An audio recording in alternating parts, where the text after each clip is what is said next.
मेरा नाम ज़ैनब है और मैं 8वीं जमात में पढ़ती हूँ। जून के महीने में मेरे स्कूल में छुट्टियाँ थीं। इन्हीं छुट्टियों में शादियों का मौसम भी था और एक शादी मेरे रिश्तेदारों में भी थी जिसमें मेरे घर के सब लोगों का जाना जरूरी था।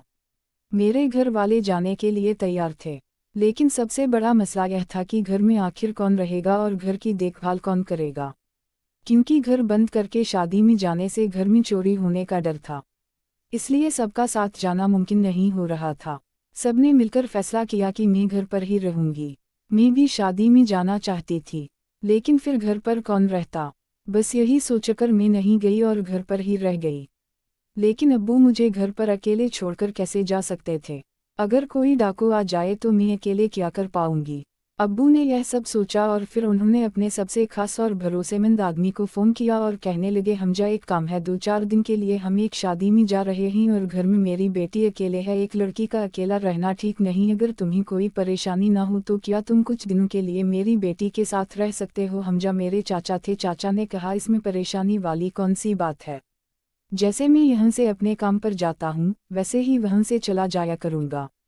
वैसे भी मैं सिर्फ रात को ही घर आता हूँ तो रात में तुम्हारे घर पर सो जाया करूँगा।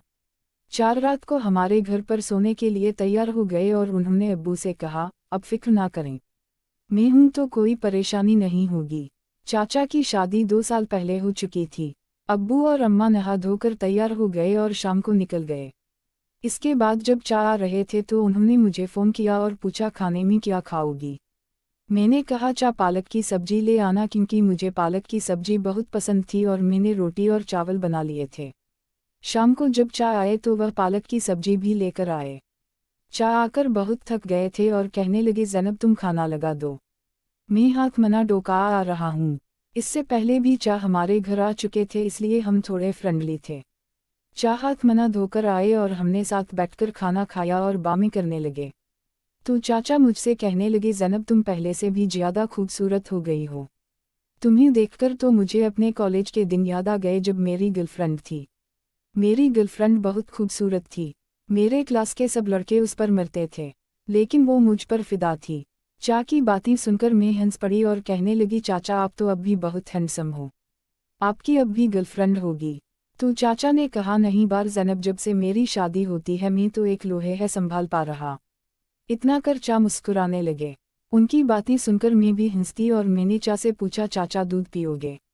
चाचा ने मुझे देखा और कहा, हम अगर है तो ले आओ। तो मैं किचन में गई और दूध ले आई। चाचा ने दूध पिया और बोला, ईबा दूध कितना मीठा है, और मजाक करने लगे। तो मैंने कहा, चाचा आप तो रोज घर पर दूध पीते होंगे। तो चा मेरी बात समझ गए और हंसने लगे। फिर हमने साथ मिलकर खाना खाया और खाने के बाद चा फ़ोन चलाने लगे और मैं किचन में काम करने लगी। सारा काम खत्म करने के बाद हम रात के 1 बजे तक बातें करते रहे और चा इतने अच्छे थे कि बात करते वक्त का पता ही नहीं चला। उसके बाद मैं अपने कमरे में जाकर सो गई और चा अपने कमरे में सो गए। सुबह मैं जल्दी उठी और चाचा के लिए नाश्ता बनाने लगी, लेकिन कभी तक नहीं उठे थे। तो मैंने चचा को आवाज़ दी, कक्का आपको देर हो रही है, उठ जाइए। लेकिन शायद रात को देर से सोने की वजह से चचा गहरी नींद में सो रहे थे। मैं चचा के कमरे में गई और उन्हें जगाने लगी। फिर मैंने चचा के ऊपर से कंबल हटाया तो अचानक मेरी नज़र ऐसी जगह पड़ी जिसे देखकर मैं हैरान हो गई। मैं थोड़ी देर चा को देखती रही और मेरे मन में कायलता आने लगे। तभी चा की आंखें खुली और उन्होंने कहा, अरे आज तो बहुत देर हो गई। मैंने चा से कहा, अब जल्दी से नहा लीजिए, आपका नाश्ता तैयार है। तो चा बाथरूम में गए, नहाकर जल्दी से बाहर आए। उन्होंने जल्दी जल्दी नाश्ता किया और मैंने उनके लिए टिफ़िन पैक कर दी और चाचा अपने काम पर निकल गए।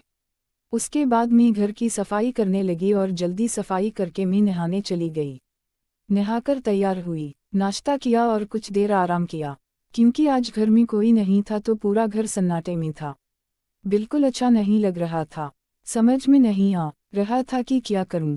दोपहर को मैंने सोचा कि थोड़ी देर पढ़ लूं और सुबह के 5 बजे तक पढ़ाई की। इसके बाद फ़ोन चलाने लगी। फ़ोन चलाते चलाते तब मैं सो गई, पता ही नहीं चला। कुछ देर बाद जब मैं उठी तो देखा कि चाचा के आने का वक्त हो गया था और सोते सोते मैं पसीने में भीग चुकी थी। तो मैंने सोचा कि नहा लो। आज मैंने लाल रंग की एक खूबसूरत सी ड्रेस पहनी थी क्योंकि वो ड्रेस मेरी पसंदीदा थी और मेरे जिस्म पर परफेक्ट फिट थी। चाचा मुझे देखते ही रह गए और कहने लगे, अरे वाह ज़ैनब, आज तो तुम कमाल लग रही हो।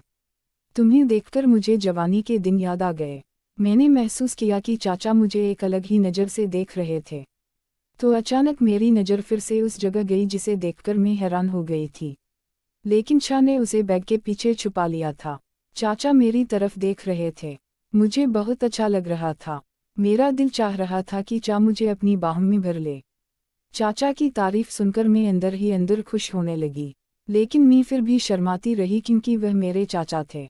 लगी ज़ैनब, मैं फ्रेश होकर आता हूँ, तुम खाना लगा दो। तो मैंने कहा ठीक है चाचा, लेकिन इसके लिए खाना बनाना पड़ेगा। अभी मैंने खाना नहीं बनाया। चाचा ने कहा ठीक है तुम खाना बना लो, तब तक मैं आराम कर लेता हूँ। तो मैंने कहा ठीक है चाचा। चाचा है सोफे पर बैठकर आराम करने लगे और मैं खाना बनाने किचन में चली गई। जहाँ चाचा बैठे थे वहाँ से किचन साफ दिखाई दे रहा था। मैंने बार बार पीछे मुड़कर देखा तो चाचा की नज़र मुझ पर ही मिली हुई थी। उनका इस तरह देखना मुझे अच्छा लग रहा था क्योंकि चाचा पहले भी कई बार घर आ चुके थे और हम काफ़ी खुलकर बातें करते थे। मुझे उनके साथ वक्त गुजारना अच्छा लगता था, इसलिए उनका देखना भी अच्छा लग रहा था। मैं खाना बना रही थी कि अचानक लाइट चली गई और ऊपर से इतनी गर्मी थी कि मैं पसीने में भीग गई और अब अंधेरा भी हो गया था। तब चाचा अपने फ़ोन की टॉर्च ऑन करके किचन में आ गए और कहने लगे, ज़ैनब आज गर्मी बहुत है। तो मैंने कहा हूँ चाचा, और अब तो लाइट भी चली गई। मेरे घर में इन्वर्टर भी नहीं है। तो चाचा ने मुझे टका दिखाई और मैंने एक मोमबत्ती जलाकर किचन में रख दी। चाचा ने कहा, ज़ैनब तुम पसीने में भीग चुकी हो, क्या मैं थोड़ी मदद कर सकता हूँ? तो मैं भी परेशान थी इसलिए मैंने हाँ कह दी। चचा खाना बनाने में मेरी मदद करने लगे और हमने मिलकर खाना बनाया और बातें करते रहे। थोड़ी देर बाद लाइट वापस आ गई। तो चाचा मेरी तरफ देखने लगे और मैं पसीने में भीगने की वजह से मेरा जिस्म साफ दिखाई दे रहा था। मैं भी थोड़ी उनकी तरफ मुड़ गई ताकि वह मुझे अच्छे से देख सके। फिर मैंने चाचा से कहा, जी आप आराम कर लीजिए, बस खाना तैयार होने वाला है।